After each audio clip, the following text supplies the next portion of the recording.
Halo semuanya, selamat datang di bedah materi kita kali ini. Hari ini kita bakal membedah secara logis pertanyaan-pertanyaan paling mendasar tentang eksistensi kita sebagai manusia. Kita akan pakai metode deduksi yang benar-benar ketat dan berdasar. Intinya, kita mau membongkar apa yang sering banget disebut sebagai simpul terbesar dalam kehidupan kita. Tapi, sebelum kita lompat ke bukti-bukti yang ada, kita harus berani nanya ke diri sendiri dulu nih, dengan pertanyaan yang cukup tajam. Apakah Tuhan itu beneran ada? Anda yakin? Terus, siapakah Tuhan itu sebenarnya? Kita perlu jujur ke diri sendiri buat ngecek. Dari mana sih sebenarnya keyakinan yang kita pegang selama ini berasal? Apakah cuma sekedar ikut-ikutan dogma turun-temurun? Atau emang hasil dari pemikiran yang jernih? Nah, untuk menjawab itu semua, di pembahasan kali ini kita bakal ngikutin alur filosofis yang sangat terstruktur. Kita akan mulai dari ngelihat 3 ideologi besar dunia, dilema utama manusia, aturan pertama lewat analogi ruang kelas, bukti yang bisa diamati, aturan kedua lewat analogi komputer, sampai ke kesimpulan logisnya. Oke, kita langsung masuk ke bagian pertama, 3 ideologi besar global. Pertama-tama, kita harus ambil langkah mundur sedikit buat ngelihat gambaran besarnya. Kita lihat gimana sistem-sistem pemikiran yang mendominasi dunia nyoba ngejelasin soal asal-muasal kehidupan. Titik awal kita ada di sini, kapitalisme, sosialisme, dan Islam. Ini adalah 3 kerangka utama yang dipakai umat manusia untuk melihat realitas di sekitar mereka. Menariknya, dalam kacamata kapitalisme, dunia ini seringkali cuma dilihat sebagai satu ladang bisnis raksasa aja. Dan yang bikin ini makin menarik adalah gimana ketiga ideologi ini punya jawaban yang bertolak belakang banget soal asal-usul kita. Sosialisme dengan sisi materialismenya percaya kalau kekacauan itu entah gimana caranya bisa menciptakan kesempurnaan. Ya, kayak teori evolusi buta gitu. Kalau kapitalisme, mereka membebaskan urusan ini 100% ke ranah privasi masing-masing. Terus terang, sistem ini nggak terlalu peduli apakah Tuhan itu ada atau enggak. Nah, sementara itu Islam dengan sangat tegas menyatakan kalau ada sebuah sumber yang disengaja, ada seorang pencipta di balik ini semua. Sekarang kita bergeser ke bagian kedua, dilema utama manusia. Perbedaan tajam antar ideologi yang baru aja kita bahas tadi, pada akhirnya bawa kita ke sebuah persimpangan universal. Persimpangan yang cepat atau lambat pasti dihadapi oleh setiap manusia yang berakal. Secara filosofis, kita sebut keadaan ini sebagai Uqdatul Kubro, atau simpul besar. Ini tuh dilema eksistensial paling mendasar soal keberadaan dan tujuan kita. Jujur aja, selama simpul ini belum terurai, hidup kita nggak akan pernah punya arah yang benar-benar kokoh. Terus, gimana cara kita mengurai simpul besar ini? Nah, kita harus secara sistematis ngejawab 3 pertanyaan berurutan ini. Dari mana kita berasal, untuk apa kita diciptakan, dan bakal kemana kita setelah kehidupan ini selesai.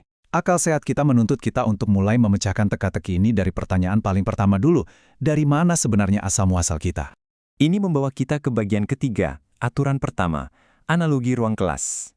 Untuk mastiin dari mana kita berasal, kita butuh sebuah dasar logika yang mutlak. Kita sebut ini kaidah pertama. Biar gampang ngebayanginnya, coba kita pakai skenario sehari-hari deh. Bayangin Anda jalan masuk ke sebuah ruang kelas yang benar-benar kosong. Nggak ada siapa-siapa di sana. Cuma ada meja, kursi, dan papan tulis yang masih bersih mengkilat. Terus, bayangin Anda keluar sebentar, ke toilet misalnya. Pas Anda balik lagi ke ruangan yang sama itu, tiba-tiba di papan tulis udah penuh dengan tulisan dan diagram matematika yang super kompleks. Apa reaksi pertama Anda? Apa iya kapurnya melayang sendiri terus mecahin rumus-rumus itu? Atau jangan-jangan ada hantu yang rajin belajar? Ya nggak mungkin lah ya. Walaupun Anda sama sekali nggak ngelihat siapa yang nulis, akal sehat Anda pasti langsung nolak mentah-mentah ide kalau benda mati bisa bikin sesuatu yang serumit itu dengan sendirinya. Nah, persis inilah yang jadi dasar aturan mutlak pertama kita. Keberadaan sesuatu menunjukkan adanya pencipta. Kapanpun kita ngelihat ada sesuatu yang dibuat, punya struktur, atau sekedar eksis aja, akal kita secara otomatis menuntut bahwa pasti ada pembuatnya. Ini bukan asumsi atau tebak-tebakan ya, ini murni hukum dasar akal pikiran manusia. Lanjut ke bagian keempat, bukti yang dapat diamati. Kalau kita udah sepakat sama aturan pertama tadi, tugas kita selanjutnya gampang. Kita tinggal nyari di mana letak tulisan di papan tulis itu dalam dunia nyata kita. Dalil atau bukti nyata kita sebenarnya adalah segala sesuatu di sekitar kita yang bisa kita amati. Mulai dari bumi tempat kita berpijak, bulan di luar angkasa sana, sampai seluruh kanvas realitas ini. 3 bukti paling masif yang kita punya di depan mata adalah manusia, alam semesta, dan kehidupan itu sendiri. Coba perhatiin deh, kompleksitas sistem biologi di tubuh kita itu luar biasa banget. Belum lagi pergerakan alam semesta yang super presisi, di mana miliaran galaksi bergerak teratur tanpa saling tabrakan. misteri dari energi kehidupan itu sendiri. Ini semua adalah bukti nyata dari sebuah desain yang agung. Sangat-sangat gak masuk akal kalau kita mikir hal menakjubkan kayak gini bisa ngatur dirinya sendiri berawal dari sebuah kekacauan murni. Masuk ke bagian kelima. Aturan kedua. Analogi komputer. Oke, dari observasi barusan, akal kita pastinya udah sepakat dong kalau sang pencipta itu pasti ada. Tapi siapa atau apa pencipta ini? Apakah dia wujudnya kayak kita? Atributnya apa aja? Mari kita pecahkan pakai kaidah kedua. Coba deh kita amati sistem komputer di atas meja kerja yang biasa kita pakai sehari-hari ini. Tanyakan ke diri Anda sendiri, apakah manusia yang ngerakit komputer ini bentuknya adalah sebuah komputer? Bisakah sebuah komputer nyiptain komputer lain dari nol tanpa bantuan siapa-siapa? Terus, apakah manusia si pembuatnya itu terbuat dari bahan yang sama kayak komputernya? Punya kabel, papan sirkuit, dan punya keterbatasan baterai yang sama? Jawabannya udah pasti enggak. Dan ini ngebuktiin satu batasan yang sangat penting. Sesuatu yang dibuat nggak akan pernah sama dengan pembuatnya. Karena alam semesta dan semua isinya ini terbatas, saling bergantung satu sama lain, dan punya awal serta akhir, maka sang penciptanya secara fundamental harus berbeda.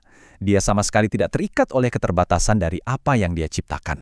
Dan akhirnya kita sampai di bagian ke-6, kesimpulan logis.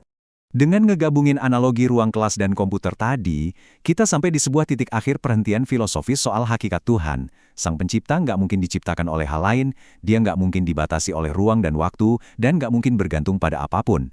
Coba pikir, kalau dia bergantung, ya berarti dia cuma sebuah ciptaan, bukan pencipta. Oleh karena itu, dia haruslah bersifat wajibul wujud, artinya sebuah eksistensi yang wajib ada dan independen secara mutlak.